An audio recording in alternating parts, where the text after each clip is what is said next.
send you the Excel sheet separately. For the acceptance in Japan, I made a template for the waste calculation for Netta. So you can use this template as well. I will open it and show you what I did the last acceptance tests. Here is an example in the Excel sheet, and this is the sheet we were using. So you have like this top area of the sheet where all this general acceptance data is included. So you have an area over here where you have the total production volume, the good production volume, the amount of stops, and the uptime and the downtime given. These cells you can generate from the shift report at the end of the shift. This is not that important for the during the shift. The more important part, which I was filling out during the shift, and where you have to be conscious during the acceptance test, because you have to write down the internal and external waste values after each stop immediately, is this area down here. So when there's a stop occurring on the MSM, you can write down the stop reason, and from the shift report you have to write down the start and stop waste to calculate it manually if the stop reason was internal or external. Okay? Yeah, but as we can see here, it's written in percentage, and in your tabella, it's like in pieces. No, it's not in percentage during in the. I don't know why it's mentioned like this in the sheet.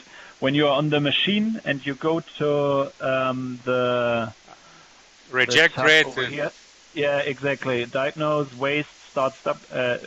Diagnose waste. Then you will have the amount of waste, so in which pieces. was calculated. Okay. Yeah, in pieces, exactly. I don't know why there's a percentage over here. And what is really important about this, when the stop is occurring and the machine is starting again, the internal waste value is going to be counted at the beginning, even though the stop was externally counted. Yeah, that's typical for everything. Yes, exactly. Just when the first products are coming out of the end of the machine, this value is just hold on just a second, 1 second. Hold on a second, please. Yeah.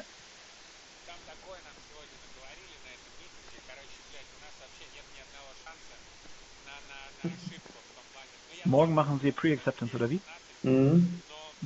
Okay. Ich hoffe. So richtig auf Laufzeit kommen sie immer noch nicht, wegen des Packers. Das ist blöd. Ja, ich bin wieder da. Ja. Okay, perfect. So you have to write down these values right at when the machine is already running again. Okay. But this is the only thing which is important during the shift, that you write down all the stop reasons with the regarding base values of the start and stop reasons. Okay. Okay, but it's only start, stop, internal, external. Yes, exactly. Only start, stop, internal, external. All the rest can be done after the shift is finished. Wait. So, internal waste value. So this is intern and external. So after each stop, I have to fill up these two cells. And also I have to put the stop reason, and would be great also to mention the start and stop time.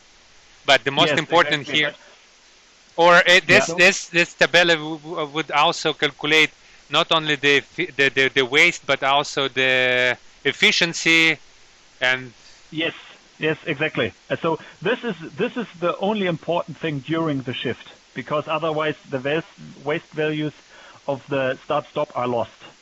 We are not tracing them down during the shift. In the shift report, they are not mentioned there. Okay. So this is why this is important during the shift.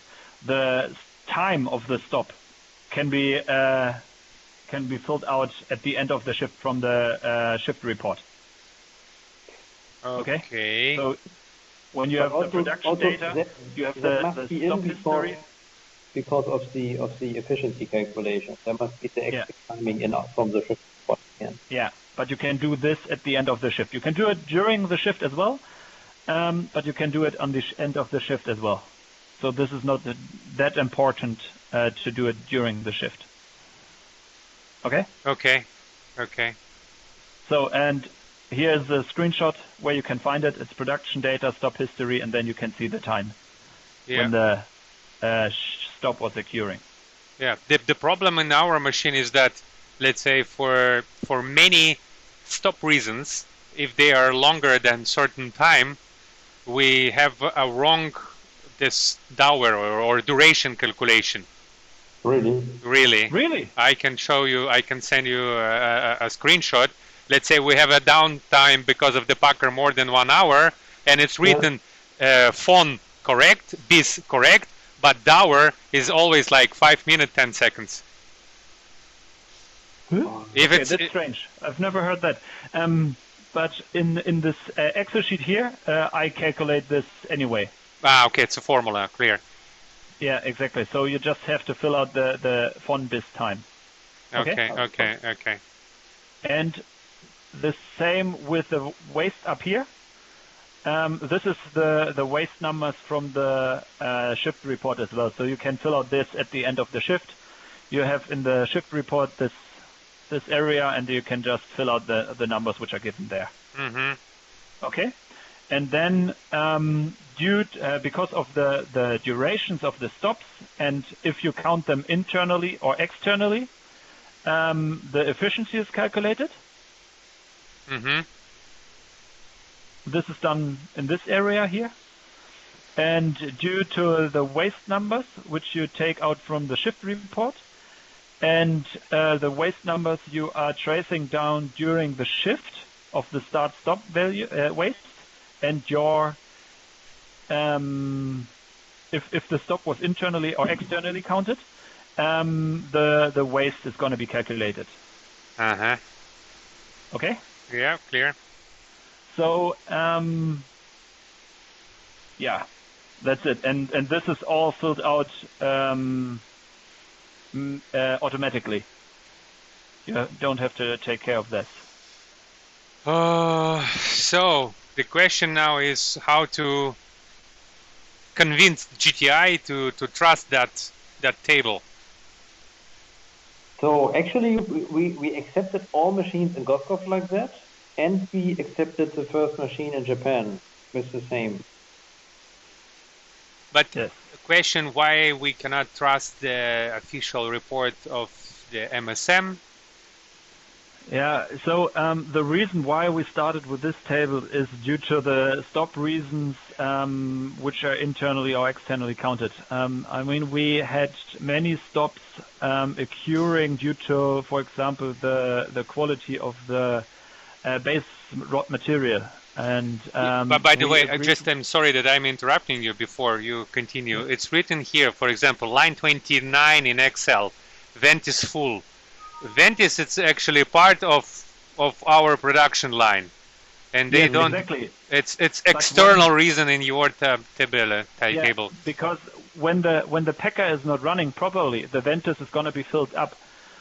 So the message on the MSM is going to be ventus full, but it's not a ventus fault; it's a packer fault. But if it's a ventus fault, then it would be an internal reason. Yes, exactly. And so I do have this here. No. Sometimes. No, it's not. No. I don't have it in this sheet.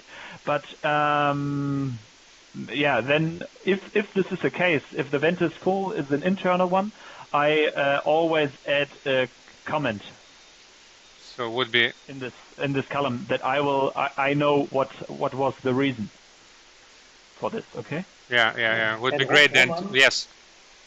Roman, you also I think usually there is somebody dedicated from JTI to join the test and to also the counting of everything there.